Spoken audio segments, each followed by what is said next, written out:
Bonjour à toi, cher spectateur. Le garçon de Zabou Bretman et Florent Vassaux. Sur le papier, c'est un long métrage qui peut ne pas forcément titiller la curiosité, si on se limite à l'affiche et au pitch.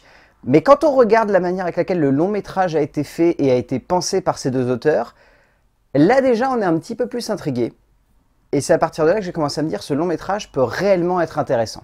Le résumé pour faire simple, Zabou Bretman et Florent Vassaux ont décidé de tenter quelque chose. En allant dans une brocante, ils tombent sur une pile de photos. Au milieu de ces photos, un jeune homme. Mais qui est-il? Ils vont tout faire pour le découvrir ou l'imaginer. Je vais prendre un postulat simple.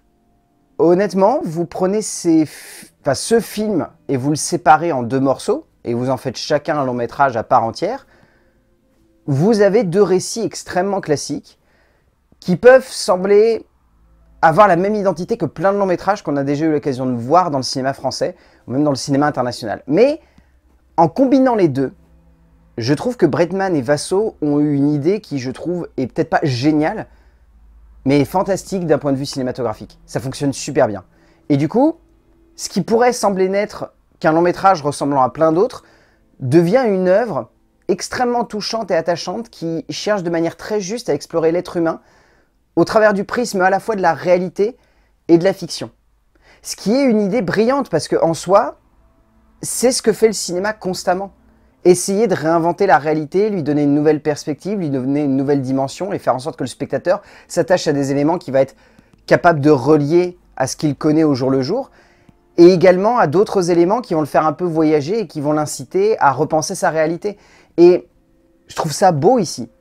Parce que du coup, on mêle quelque chose qui est très impactant, la véritable histoire de cet homme qu'on découvre au fur et à mesure qu'on progresse dans l'aventure que nous propose Florent Vassaux. Et de l'autre côté, on a Zabou Bretman qui nous propose de fantasmer un petit peu le quotidien d'un être humain en se basant uniquement sur quelques photos qu'elle a retrouvées et qui lui donnent envie de raconter une histoire qu'elle pourrait imaginer. Et c'est ce qu'on adore faire en tant qu'être humain. On adore regarder une photo ou repenser un souvenir et le réinventer, se réimaginer plein de choses. Et c'est une belle ode à l'imaginaire, je trouve, ce long métrage. Une ode à cette idée de se dire que l'on est capable de se projeter dans l'autre, de comprendre son prochain, de l'aimer, même de l'adorer, et de juste se demander qu'est-ce qu'il est devenu. Il n'est pas simple au cinéma de mélanger les genres, de chercher à offrir quelque chose de surprenant par le mélange des tons et des émotions.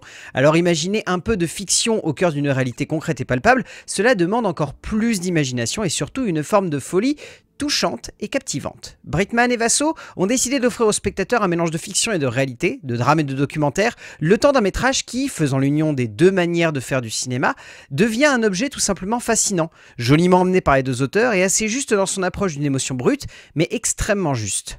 En termes d'écriture, donc on a deux manières totalement opposées de penser le long métrage. D'un côté, nous avons Zabou Bretman qui, au travers de ses photos, s'est dit « je vais essayer de raconter une histoire de fiction et donc je vais essayer de poser une interprétation qui va me permettre de créer une aventure cinématographique qui va être de l'ordre du pur fantasme ». Et de l'autre côté, nous avons Florent Vassaux qui, lui, a eu concrètement quelque chose à se mettre sous la dent, c'est-à-dire que lui, son objectif, c'était de retrouver ce personnage, de savoir ce qu'il était devenu.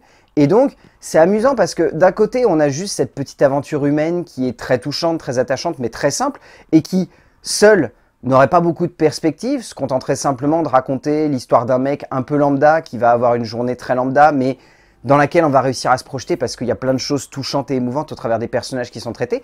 Et de l'autre côté, on a ce documentariste qui se dit « il faut qu'à partir de cette photo, je retrouve quelque chose de concret ». Et donc du coup, on a presque une enquête qui se met en place.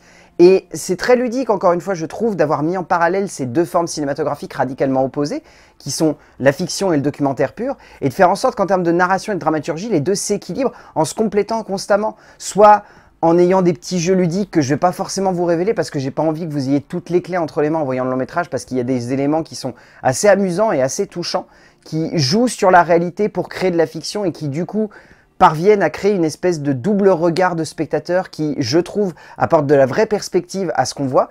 Et au-delà de ça, c'est juste très intéressant en fait de voir les deux cinéastes essayer deux manières de faire du 7e art totalement opposées et pourtant de trouver une complémentarité dans la logique avec laquelle, à l'écran, ce scénario devient mais purement évident et beau. Et certes, encore une fois, pris à part les deux, hyper classique, mais combiné, ça donne une narration qui, je trouve, est merveilleuse à suivre. D'un côté, Breitman fantasme quand Vasso concrétise. Si elle imagine, lui cherche à trouver. Et en ce sens, cette construction dramatique en deux temps donne lieu à un scénario prenant, constamment surprenant dans sa manière d'aborder le tragique et le comique, et surtout donnant de l'ampleur à cette base créative. On sent que dans cette démarche, les deux auteurs se complètent et cherchent chacun, par leurs moyens, à construire et déconstruire le script de l'autre pour amener un peu de fantasme dans la réalité et de garder les pieds sur terre quand on voudrait s'envoler. Ce qui procure des sensations et des émotions que l'on ne voit pas si souvent que cela au cinéma. En termes de mise en scène, c'est la même idée. D'un côté, nous avons Zabou Breitman qui a fait un long métrage de pure fiction et donc qui a une belle mise en scène, un travail avec des acteurs, un travail de composition qui du coup donne de la perspective à ce qu'on pourrait simplement imaginer au travers de ces photos. D'un côté, nous avons en fait Zabou Breitman qui nous propose une vision de « je fantasme une réalité » par les photographies. Ce qu'on adore faire, ce que j'évoquais au début en tant que simple être humain. Prendre un objet, le regarder et s'imaginer quelque chose, se projeter dedans. Ça, c'est la partie réellement fantasme du cinéma. Et de l'autre côté, nous avons la partie crédible, en tout cas la partie plus palpable, la partie accrochée à la réalité avec Florent Vasso, qui se plonge dans un objectif de documentariste et qui cherche justement à créer cette petite enquête. Les deux ont des rythmes radicalement opposés. D'un côté, Zabou Breitman a envie de poser quelque chose de beaucoup plus sobre, de quelque chose de beaucoup plus lent. Et donc le rythme est très particulier, mais beaucoup de place au dialogue. À des instants un peu suspendus, on va simplement se contenter de suivre des personnages et de voir des petites bribes de narration qui sont assez amusantes, mais que la cinéaste filme avec beaucoup de sobriété. Et d'autre côté, nous avons Florent Vasso qui, lui, par contre, en termes de mise en scène, a quelque chose de beaucoup plus dynamique parce que lui, c'est une enquête. Donc une enquête, ça va souvent à 200 à l'heure, ou si ça va pas à 200 à l'heure, ça se pose avec une multitude de points de vue et donc de nouveaux personnages qui vont apporter des clés, ou en tout cas des éléments, qui vont permettre un peu mieux de comprendre cette partie fictive. Et encore une fois, là, dans la mise en scène, plus que dans la narration, c'est ce qui fait briller en fait ce long métrage. C'est cette sensation qu'il y a une complémentarité entre les deux et que les deux se font écho constamment. Que d'un côté, nous avons la fiction qui s'amuse de la réalité et d'autre côté, nous avons la réalité qui complète la fiction et qui permet du coup d'avoir une certaine perspective ou en tout cas une nouvelle dimension à donner à tout ça. Moi, c'est ce que j'aime beaucoup dans ce film. Malgré tous les petits défauts qu'il peut y avoir, des problèmes de rythme, une sensation par moment de tourner un peu en rond ou un manque d'équilibre entre les deux parties, à la fin, ce qui ressort, c'est juste qu'on a vu deux films qui n'en font qu'un et où ça semble parfaitement logique. Breitman et Vasso cherchent aussi bien à s'opposer qu'à s'attirer ici, dans une démarche visuelle ne cherchant pas toujours à être le miroir de l'autre, mais trouvant une forme de complémentarité dans leur logique dramatique et sensorielle qui procure une esthétique et un ressenti souvent très brut mais très juste.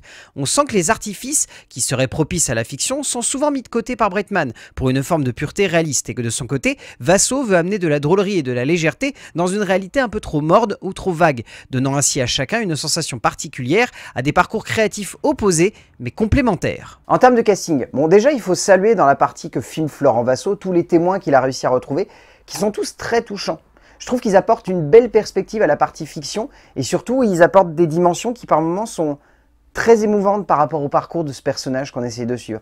Et de l'autre côté, nous avons la partie fiction qui est portée notamment par Isabelle Nanty, par François Berléand, par Nicolas Avinet également qui est très très bon. Il y en a un qu'on retient plus que les autres parce que pour le coup c'est réellement lui qui porte cette partie fictionnelle et surtout c'est lui qui donne de la perspective même à la partie documentaire parce que c'est lui qui devient la partie interprétation ou fantasme cinématographique de ce héros. Et du coup, il l'apporte très très bien cette partie. Damien Sobieraf est vraiment touchant dans l'incarnation de ce jeune homme énigmatique que Breitman fantasme dans sa fiction, offrant une belle image à un personnage fictif accroché tout de même à la réalité.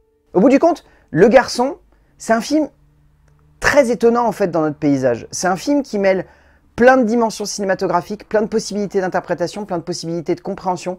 C'est un film qui est doux, qui est délicat, qui est très intelligent dans sa manière de se concevoir, dans sa manière de s'interpréter pour le spectateur, mais également juste dans la perspective des auteurs. C'est un film qui a tellement de dimensions en fait d'acceptation et surtout d'interprétation que quand on en ressort, on se dit c'est un film riche. Il a beau avoir des petites maladresses, il a beau avoir une sensation de déjà-vu lorsqu'on sépare ces deux parties, à la fin, Le Garçon de Zabou Breitman et Florent Vasso, c'est un beau film que j'ai vraiment envie de vous conseiller de découvrir parce que je pense que vous pourriez être vraiment surpris de la proposition que nous offrent les deux cinéastes. A plus!